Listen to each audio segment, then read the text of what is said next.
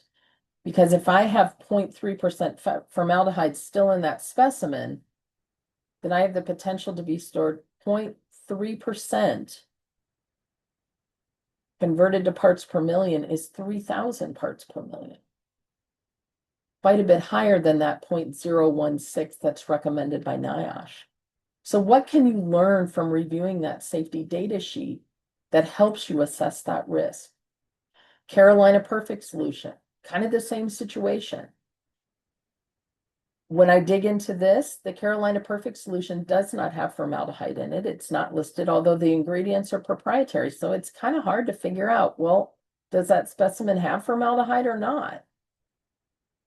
And if I dig far enough and deep enough into those safety data sheets, I see that there's a label in one of the last sections of the safety data sheet that says it's Proposition 65 in California labeled. Well, that tends to indicate that it's carcinogenic or there are some health risks associated with it.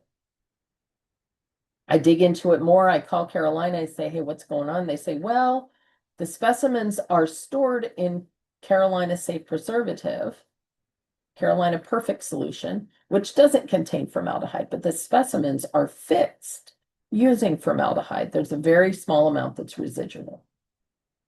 Of course, it's proprietary, so that's not listed on the safety data sheet. So anytime that you're evaluating any chemicals, and I would encourage you to do this with any of the chemical kits that are going to come into your facility. If you're using the chemical kits in your labs, take a look at all of the different components and really do some sleuthing to see if you can identify what the risks are. Even if it says proprietary ingredients in section 3 under composition, you should still be able to dig in and identify risks associated with those chemicals or those specimens.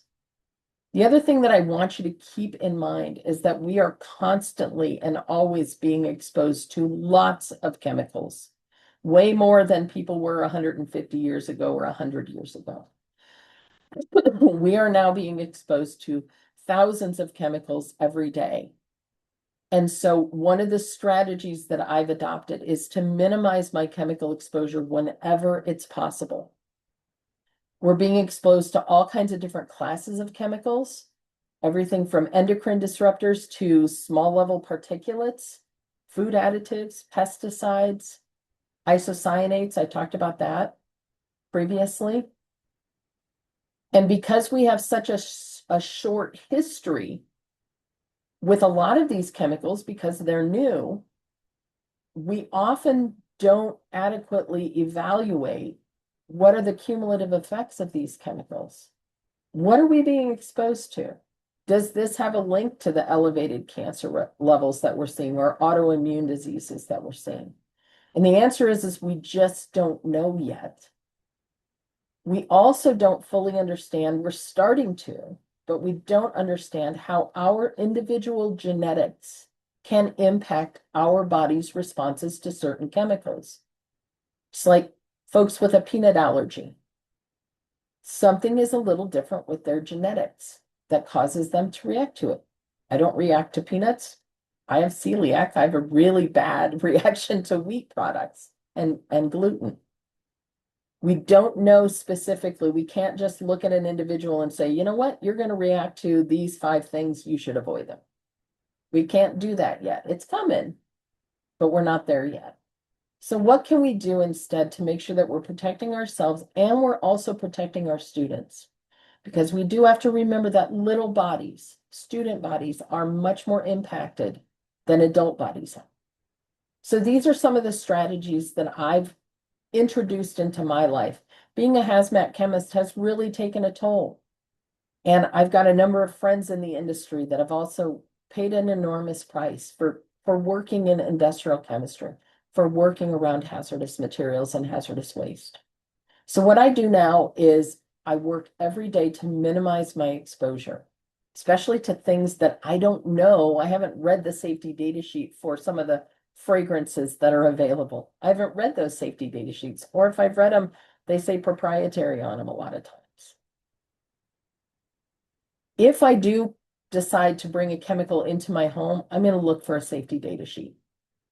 If I'm helping an industry decide whether or not they want to bring that chemical into their manufacturing process. Or I'm working with a school district to help them evaluate their chemicals. I'm going to pull that safety data sheet and I'm going to start with sections 2, 3, and 8. And then from there on, I'm going to start making my assessment whether or not it's worth it. Does the value of working around this chemical exceed the level of risk that it exposes me to? Rely on data-based information. You've got to get to the data and the technical information on these. If you can smell it or you can taste it, you are being exposed to it. It may not be at the OSHA recommended exposure limit. It may not be above that, but you're still being exposed.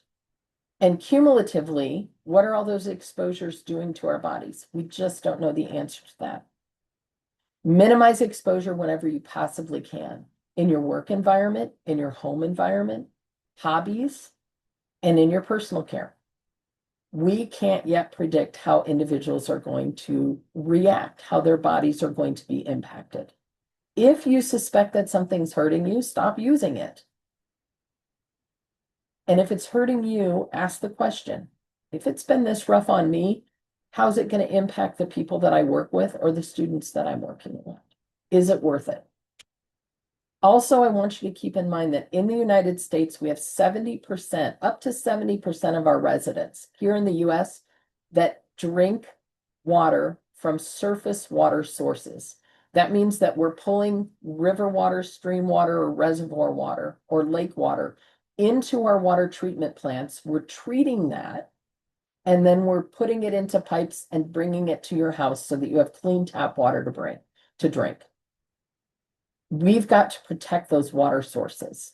And there are chemicals, frankly, that we are manufacturing and using in our daily lives that we don't have great ways to filter out of our water sources at this point. So before you go and dump something down the drain or dump it out on the ground anywhere it's near any type of surface water input, please make sure that you understand the risks of that. And if it has risks that are presented, especially environmental toxicology risks, don't do that. Please make sure that you're managing it safely and correctly. Over the next few webinars, we're going to have webinars, one scheduled for July and 2 for August, and we're going to dive deep into the Chemical Hygiene Lab Safety Plan. All the different sections of it will provide you with templates that you can use to write it for your specific district and standard operating procedures that you can use for your individual schools. Okay, we'll give you some templates and provide you some information, and then we're going to dive deep into how do we most effectively get this done at the district level. And I'm going to really emphasize standard operating procedures and longevity management for our chemicals that we're bringing in and using. How are we going to dispose of these chemicals? How are we going to prevent those legacy chemicals from adding up and building up in our schools and creating another generation of problems? These are all of the different components that we're going to address. We're almost at the end today. So before we go to the conclusion, the final slide, I want to get back to those demonstration of competency true-false questions that we started with at the beginning. So true or false, chemicals that can be purchased by consumers and used in the same manner as consumers are not required to have a safety data sheet on file. That is true. Under OSHA, there are provisions that if you purchase a consumer product and you use it in the same manner as a consumer, even if you use it in your workplace, you are not required to have a safety data sheet. I'd like you to take that one step further and ask yourself, but would it be helpful? Is there a possibility of exposure to this chemical or a spill, or if I have to dispose of this chemical, that safety data sheet would give me good, solid information to guide me and how best to protect myself and the people around me? So true, you don't have to have that safety data sheet, but in many cases, it might be a good idea. Question 2, or true or false? Safety data sheets have 16 consistent sections of information to communicate risk. That is true. Under the OSHA hazard communications, 16 sections are required. What is not required or enforced at this point in time is that all of that information does not have to be included by the manufacturer. If that's the case, that you find a safety data sheet that just doesn't have much useful information, you need to dig deeper. You need to put on your little sleuthing hat and try to find safety data sheets that will help you to understand the risks and the requirements of dealing with that chemical. And that includes products. True or false, question number 3, more safety data sheet listed pictograms. So more pictograms is an indicator of more risk for a chemical. That is true. If we have a chemical that has 1 pictogram, or we have a chemical that has 5 pictograms, I'm going to really evaluate it, and I'm probably going to use the chemical with 1 pictogram, if it's at all possible for me to do that. Remember, we want to implement RAMP, or recognize, assess, minimize, and prepare into all of the activities that we're doing as we come to the end of the school year. I always get calls at this time from science folks saying, okay, I got a whole bunch of stuff I got to get rid of. How do I do it? Remember that those regulations are based on a school-wide principle. Okay, the whole school has to work together. So coordinate with your safety committee, your chemical hygiene officer, or your facilities person. Please, please, please do not just take all your chemicals that you want to get rid of, load them up on a cart, roll them down, and leave a note on top of them. I've seen that many times, and all that does is put a whole lot of people at risk. Please do not do that. Make it a coordinated effort with your facilities folks and whoever else is working on hazardous waste disposal. You can start preparing for writing the chemical hygiene lab safety plan. Identify what's necessary and required, either from a facilities perspective or based on the individual curriculum that you have in your department. What are the chemicals that you need to do the job to teach the students and to keep the school safe and clean? Finalize the inventory of what you need, and then go back and begin looking at the chemicals that you have on site. Start to identify what is your inventory of excess chemicals that you either need to find an alternate home for, or you need to determine are hazardous waste and dispose of them properly. Collect, update, and store electronically safety data sheets. Again, if you have a really large district or multiple schools, if it's getting unwieldy to manage those, shout out to me and I can help connect you with different services that can help you coordinate that and manage that for you. They do charge a fee. Many of them are very reasonable. Review your curriculum and SOPs for necessary chemicals. Include safety strategies as you are writing those SOPs to protect yourself, your employees, and students. And then start working to identify what are the hazardous waste disposal options for you in your area. Everybody would love to just pick up the phone, call a waste company and say, hey, come pick up all this stuff. Unfortunately, the cost prohibitiveness of that forces us to look into other options. Household hazardous waste facilities and hazardous waste one-day cleanups are fantastic options if you can do that according to your state regulations. You've got to know what the state requires, where you are at regarding solid waste and hazardous waste disposal. Our next webinars are over the summer, and I know that I might lose a number of you because of that. So please know that you'll be able to watch these. They'll be available on the Upper Valley Lake Sunapee Regional Planning Commission website. Hopefully by then they will also be accessible on my website. Okay, we've gotten to the end of all the content today. So what are questions that I can help you with? If you want to type questions, the chat is now open. Please go ahead and type any questions that you might have in the chat. We'll give it a few minutes. For all of the rest of you, I want to tell you thank you again for taking out the time today to listen to this. I hope that I was able to provide you with some really good, solid information. If you have any questions, last slide here has my phone number, website information, and my email. Please feel free to reach out. Do we have any questions coming in? Vicki, I'm not seeing anything. No, I don't see any either. Just thank yous. All right, fantastic. Fantastic. Well, thank you. I hope to see you all next time.